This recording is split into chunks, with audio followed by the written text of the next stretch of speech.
अरे अब की लड़ा प्रधानी हो। ये हमारे प्रधान दादाजी की प्रशंसा है, उनकी कहना है।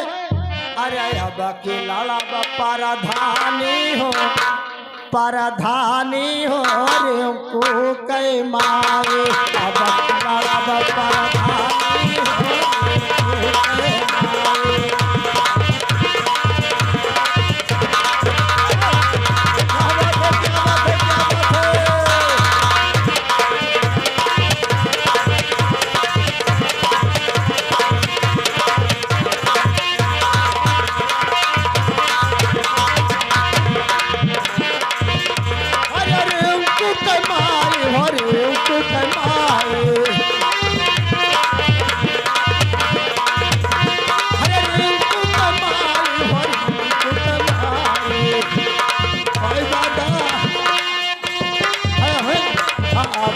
लड़ा प्रधानी हो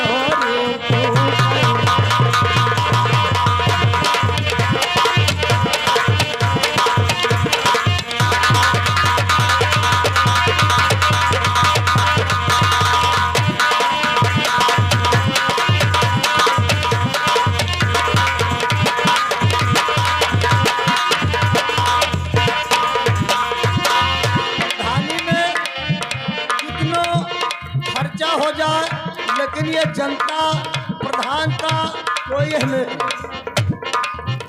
हर दारू मंगई रम